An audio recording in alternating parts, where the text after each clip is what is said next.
Welcome back to Skippers, presented by Owner's Box Fantasy Sports. Jeremy and I, once again, going to help you build and manage the best possible fantasy baseball team in 2021. Today's segment, we're talking breakout players. We're going to give you 6 players, 2 hitters, 2 pitchers, and 2 rookies we think are destined for breakout campaigns in 2021. Jarrett, your first breakout player.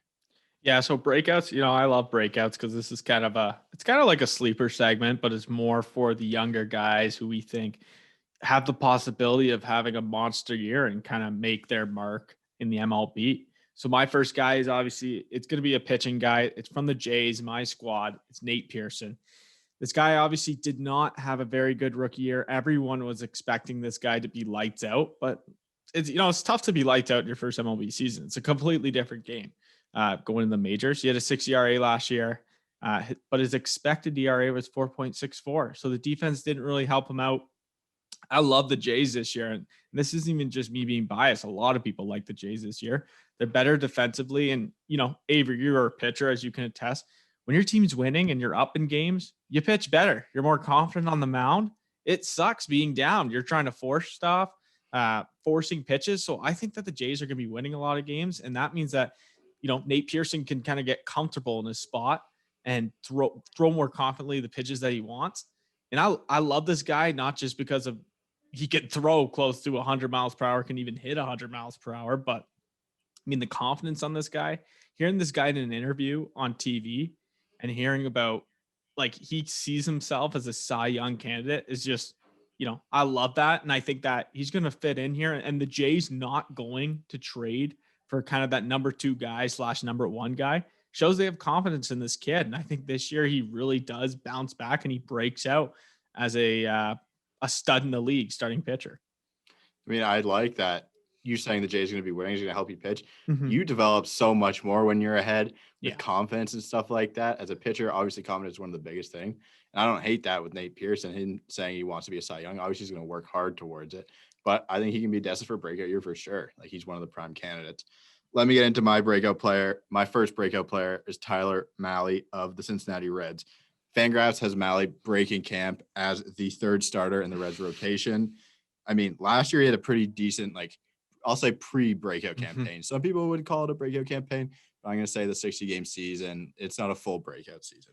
So 3.59 ERA, 1.15 WHIP last year. I expect him to build off that into 2021 with a guaranteed starting spot.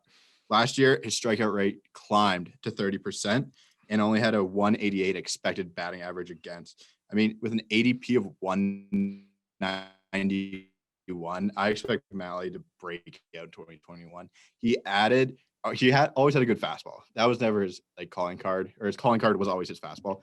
But he developed a great slider last year, ton of swing and miss stuff. I think he's going to build on that too. I see a huge breakout campaign from Tyler Mahle.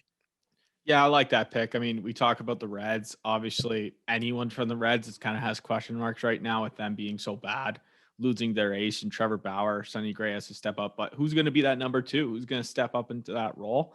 And I think we always see it when that ace gets traded, someone steps up. And why not him? I think that he could potentially, you're right, have sort of a massive breakout campaign.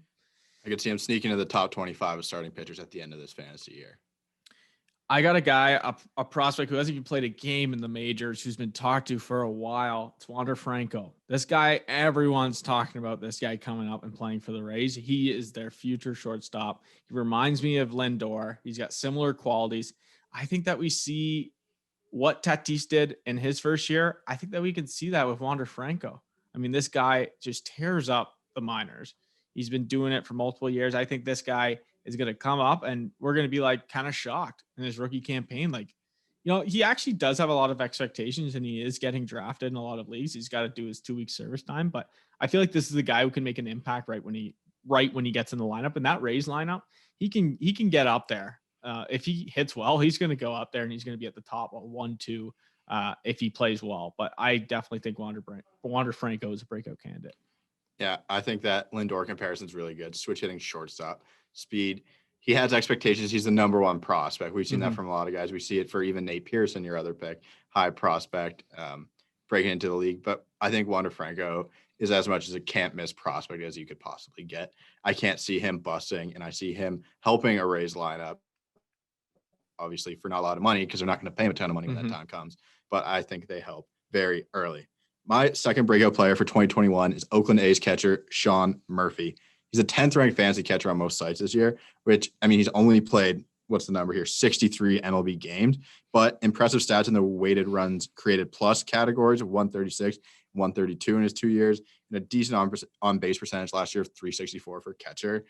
I mean, I can see a breakout year for him. I can see him hitting 20 home runs and 70 RBIs. He's going to hit in the 5th slot for that A's lineup. I mean, did the A's really get better this offseason? No. Did they get cheaper like they always want to do? Yes, of course they did. Mm-hmm. I mean, Sean Murphy, pretty much, like, he's a young guy, 63 games. That's not a lot.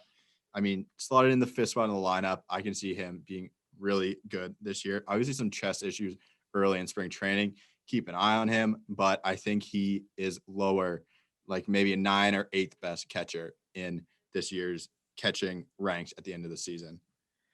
Yeah, Sean, I like that pick, Avery. I think Sean Murphy, catcher position is so thin, and him being ranked 10th, I was kind of surprised. I thought he would be ranked a little higher, near like maybe between 1 and 7 or something like that, in between that range. But like, this is a guy that, like we said, you could take a risk on a catcher. If he knows he's going to play every day, Sean Murphy is their catcher, is their guy, and he's going to play. Young guy. I think that you're right. He could break out this year, and that's exciting. I always get excited when there's a good kind of catcher prospect that can break out, and I love that. Obviously, the young catchers are way better to target too, because just like the longevity of catchers and offensive production is never good. You're seeing it with Buster Posey. You're seeing it with older guys. You just can't take the wear and tear and be productive offensively. Like, it is pretty much impossible. So getting the young guys, up and comers, guys on like fucking team friendly deals, like young guys, are the people to target offensively in fantasy baseball. I got Gavin Lux on the Dodgers as my third one. This is someone who we actually took, Avery, in our FSGA experts draft. This is a guy who highly touted prospect who came in last year, and everyone's like, they didn't really say he's bad, but like, he didn't really get the chances. Dodgers didn't give him the chances. Everyone thought he was going to be the everyday second baseman. He wasn't. But also, it was a shortened season. I'm big on this, that I think the Dodgers they just couldn't really give him the chance because he was hitting so bad. But now it's a longer season. They can wait. They can mix him in, get him going. But this is a guy who can steal bases. He's fast. He's got a nice stroke. I mean, we looked at him in the spring training right now, and he's got a nice cut. And I think that second base, like we said with catchers, is really thin. And Gavin Lux, being patient with him, putting him on your bench, this guy's going to make an impact this year. I think he could break out. Yeah, I think people are going to miss out on the Gavin Lux train, and they're going to regret it. I can see him easily cracking the top 10 of fantasy second baseman.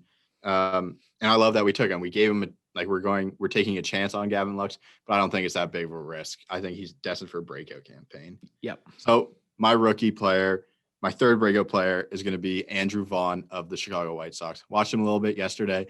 Looks good in that White Sox uniform. He's a young right-handed hitter. I mean, the White Sox just produce stud first base right-handed hitters, and he just seems next in line. So, I mean, out of camp, there's talking like he has the shot to be the everyday DH. Him and Zach Collins. Collins obviously a lefty. Andrew Vaughn is a righty. We're going to see who's going to get those reps.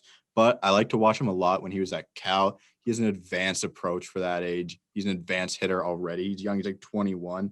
I mean, he has power. He's going to hit for power. I think that advanced approach, he's not going to swing and miss a ton, but that's something you got to monitor with young guys. Their strikeout rate is always going to be high. You just don't want it to be too high when you take a chance. Obviously, hitter-friendly ballpark, not a great division pitching-wise, I don't think. Actually, no, it's a pretty good division pitching-wise, I'll say, with those teams. Not crazy, but good ballpark to hit at. I think he's destined for a breakout campaign when he gets his at-bats. Yeah, I mean, as you could tell, the highlights played here on the video, but the guy raked at Cal, and his power is impressive. He's a big boy. Like, you can just tell he's a heavy guy, but he's in shape. Like, he can run, like, and he looks like very fit. It's just like, I don't know how he fits into this White Sox lineup. Like, this is a stacked lineup now.